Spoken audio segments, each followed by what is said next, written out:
Good afternoon बेटा। मैं आपके साथ एक बार फिर Arrhenius equation and the numericals on integrated rate law expression for first order reaction when all reactants and products are in gaseous state। इनकी एक एक दो दो एग्जांपल लेके आपके साथ डिस्कस कर रहा हूँ। तो first of all numericals on the Arrhenius equation. आपको पता है एरहीनियस इक्वेशन जो है this is mainly use to determine the activation energy. और एरहीनियस इक्वेशन एक क्वांटिटेटिव रिलेशनशिप है in which the between the rate constant and the temperature. as temperature increases, rate of reaction, that is rate constant, also increases. So there is three forms of Arrhenius equation. One is the exponential form, second one is logarithmic form, and third one is the alternative form of this logarithmic form. Now first of all exponential form जो है that is k is equal to a into e raised to the power minus ea upon rt. K is the rate constant, a is the Arrhenius frequency, EA is the activation energy, R is the gas constant and T is the temperature. यहाँ पर E की power minus EA upon RT जो है इस पूरी term को बोलते हो बोल्ट्जमैन कांस्टेंट। याद रखना बोल्ट्जमैन कांस्टेंट। तो इस एक्सपोनेंशियल फॉर्म को सॉल्व करना थोड़ा डिफ़िकल्ट है, तो इसीलिए एक्सपोनेंशियल टर्म्स को किस में कन्वर्ट किया जाता है, logarithmic. If we take the log of both side तो लॉग के is equal to log of क्या होगा बेटा, ए आ जाएगा, माइनस लॉग और ई एक दूसरे के रेसिप्रोकल है, तो जो पावर है वो ऐसा सच लिखी जाती है E A upon R T. अब मैंने एलओजी लॉग लिया है तो आपको पता है एलओजी लॉग लेने के लिए नेचुरल लॉग को एलओजी में कन्वर्ट करने के लिए 2.303 से मल्टीप्लाई करेंगे, तो यहाँ ये डिवाइड हो जाएगा ताकि इसका कॉफिशिएंट जो है वो फिनिश हो जाए। तो ये 2.303 से डायरेक्ट आपने ये लर्न कर लेनी है।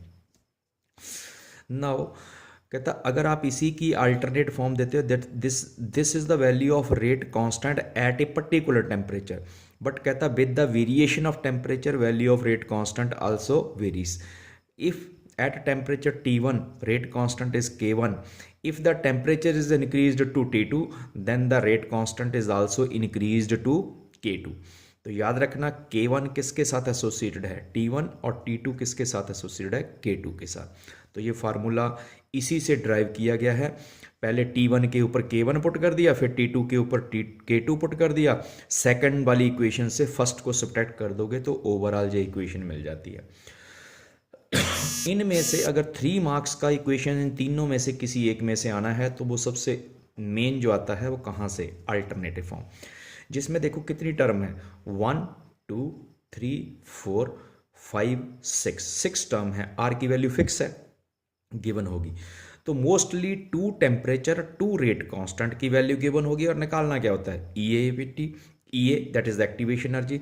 तो 1 2 3 4 5 में से 4 वैल्यूज गिवन होंगी, एक आपको क्या करनी है, कैलकुलेट करनी है। तो ज़्यादातर इसमें से सिंपल न्यूमेरिकल ऐसा पूछा जाता है। देखो कहता the rate of the chemical reaction doubles for an increase of, कहता केमिकल रिएक्शन कहता डबल हो जाता है, ठीक है, अगर आप टेम्परेचर को इंक्रीज करते हो बाई 10 केल्विन, मतलब इनिशियल अगर 300 है तो सेकंड वन कौन सा आ जाएगा, 310। इन एब्सोल्यूट टेम्परेचर दे रखा है कितना, 298, मतलब इनिशियल टेम्परेचर 298 है, आपने टेम्परेचर 10 केल्विन से इंक्रीज कर दिया, मतलब कितना हो गया, 308 हो गया सेकंड टेम्परेचर। तो rate constant, rate of reaction की जो है वो क्या हो जाता है, डबल। तो given that temperature T1 298, at that we will suppose that K1 is equal to K, but when temperature is increased by 10 Kelvin, 298 से 10 Kelvin बढ़ा के 308 Kelvin, तो रेट कांस्टेंट की वैल्यू जो है वो K1 से K2 कितनी आ गई, इनिशियल का डबल हो गया, ठीक है।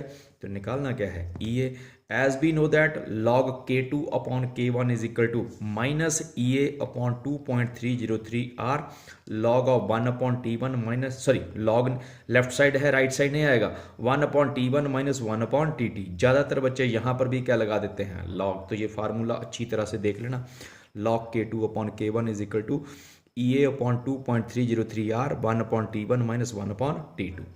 अब इस फार्मूला में K2 की वैल्यू कितनी पुट हो जाएगी, 2K, K1 की कितनी पुट होगी, K, तो K कैंसिल आ जाएगा, लेफ्ट साइड आएगा log 2, ई ए अपॉन 2.303, देखो न्यूमेरिकल में आर की वैल्यू गिवन है, आर की वैल्यू आपको गिवन होगी 8.314 joule kelvin inverse mole inverse. One thing remember, आपको यहाँ आर से इसको मल्टीप्लाई नहीं करना है, आपने इसका और इसका मल्टीपल याद रखना है। 2.303 इंटू आर की ये वैल्यू सॉल्व करके आता है 19.15। तो मल्टीप्लाई करोगे तो बहुत टाइम वेस्ट होगा, तो इसकी एक वैल्यू ये लर्न कर लेनी है 19.15। तो देखो ये मैंने वैल्यू पुट की, log 2k अपॉन के cancel, E A upon 19.15, 1/298 minus 1/2308, तो ये log k2 आ गया। इसका आपने LCM ले लिया, लेफ्ट 308 माइनस 298, ये 10 आ गया। ई ए अपॉन दिस, log 2 की वैल्यू गिवन होगी न्यूमेरिकल में, वैसे आपको याद भी होनी चाहिए 0.3010। अब ई ए को एक तरफ रखा, ये नीचे वाली टर्म सारी ऊपर आ गई, 10 कहाँ आ गए, नीचे आ गए। तो E A is equal to this, solve किया तो ये वैल्यू किस में आ गई, जॉल में। आपने किलो जॉल में कन्वर्ट करना है तो इसको 1000 से डिवाइड कर दो, जब 1000 से डिवाइड करोगे ये डेसिमल 3 पोजीशन इधर आ जाएगा, 52.9 किलो जॉल। तो ये आपका आंसर है। सिमिलरली ऐसा ही क्वेश्चन जो है, the rate constant for a reaction increases, बोला गया है कितने टाइम इंक्रीज करता है, 4 फोल्ड, 4 गुना, या लिखा होगा 4 गुना की जगह क्या लिखा होगा, क्वाड्रपल। कब, when the temperature changes from 300 to 320, calculate E A. अब मैं इसी सेम न्यूमेरिकल है, आपने अपने आप करना है ये। तो यहाँ K1 की वैल्यू K सपोज करोगे और K2 की वैल्यू आ जाएगी 4K। ये T1 है, ये T2 है, ठीक है। T1 के ऊपर K1 होगा, T2 के ऊपर K2 होगा।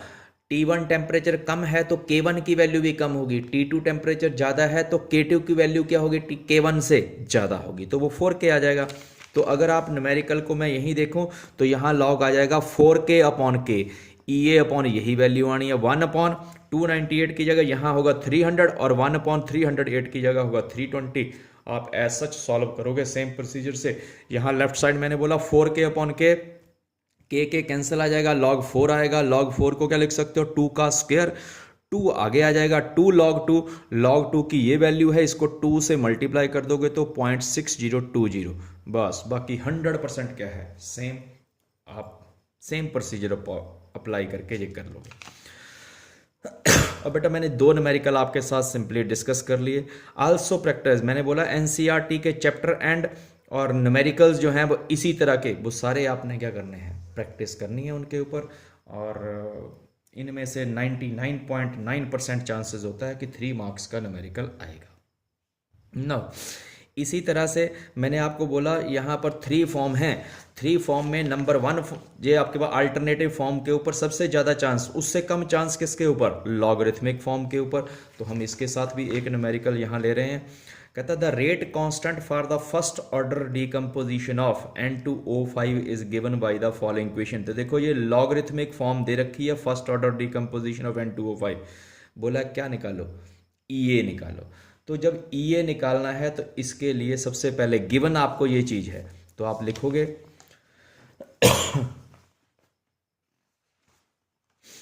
देखो बेटा क्या है, given that log k is equal to 23.6 minus 2 into 10 की power 4 upon t into K. ये फर्स्ट ऑर्डर रिएक्शन आपको गिवन है। हमें भी पता है as we know that according to Arrhenius log k is equal to 2.303 EA upon 2.303 RT है, ये सेकंड इक्वेशन मान ली। कहता कंपेयर 1 एंड 2, पहली और दूसरी इक्वेशन को कंपेयर करो, इधर भी log के इस तरफ भी log के, ये log A है, ये चीज़ है, तो आपको इसको तो कैलकुलेट करना नहीं है। बट अगर आपको A बोला हो कैलकुलेट करना तो log A is equal to this, तो दोनों का क्या ले लोगे, एंटी लॉग लॉग कैंसिल हो जाएगा, लेफ्ट साइड बचेगा ओ ए और राइट साइड वाली टर्म का anti log. But anti log के ऊपर न्यूमेरिकल बहुत ही कम, रेयर चांस है जो पूछा जाता है। बट मैंने आपको लॉग टेबल देखना बताया है एंटी लॉग, तो आप वहां से देख सकते हो। माइनस, अब देखो आपने EA निकालना है तो यहाँ पर EA वाली टर्म को कंपेयर कर लोगे, तो ये क्या है 2 इंटू 10 की पावर 4 अपॉन टी, ये K जो है वो यूनिट है, तो EA अपॉन 2.303 RT, इस सारी टर्म को इसके इक्वल कर दो। कंपेयरिंग 1 एंड 2, तो देखो लेफ्ट साइड क्या आया 2 इंटू 10 की power 4 upon T is equal to, इधर क्या आया EA अपॉन 2.303 RT, T से T कैंसल। अब ये एक तरफ रखो जो कैलकुलेट करना है, ये वाली टर्म जो है इधर ले जाओ, तो ये क्या आ गया 2 इंटू 10⁴ इंटू 2.303 इंटू आर। देखो अब मैंने यहाँ पर ये वैल्यू पुट की है 2 इंटू 10⁴ इंटू दिस, अब ये है।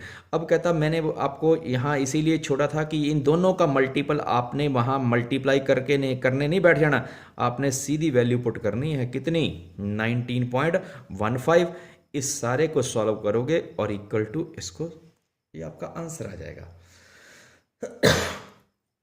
ओके, तो इन this way you can solve this numerical, और इसका आंसर जो है वो कितना आ गया 38.30 इंटू 10⁴। इसको ये भी लिख सकते हो 3.83 इंटू 10⁵। क्या आएगा बेटा, ये ई आर की वैल्यू जौल में होती है, तो ये आंसर किस में आ गया, जौल में आ गया। इन this way you can solve this numerical, ये आपके पास क्या आ जाता है, आंसर आ जाएगा। देखो ना, 2 से इसको मल्टीप्लाई करोगे 15 टू द 30 आ जाएगा, और 90 टू द 38 आ जाएगा, 10⁴ है। ठीक है, आपने एक डेसिमल लेफ्ट साइड शिफ्ट किया तो 10 क्या कर दिया, एक पावर बढ़ा दी, इंक्रीज कर दी, तो 10⁵ जिस जूल में आ गया। So in this way we can solve this type of numerical by comparing what, एक अरहीनियस इक्वेशन को दूसरे के साथ क्या करना है, कंपेयर करना है, ई आपने कैलकुलेट करना है।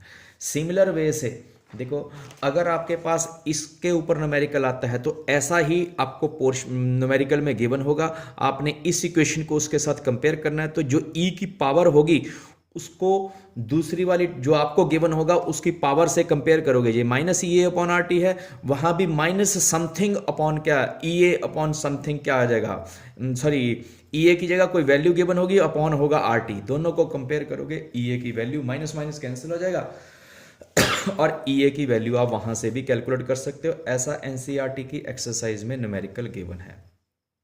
एक और चीज कहता है, इस टाइप का बहुत ज़्यादा न्यूमेरिकल आता है, कहता है एक डाटा गिवन है, फर्स्ट ऑर्डर रिएक्शन है, SO2Cl2 कांस्टेंट वॉल्यूम के ऊपर डिकम्पोज होता है, ये SO2Cl2 चेंजेस होता है SO2 प्लस Cl2 में।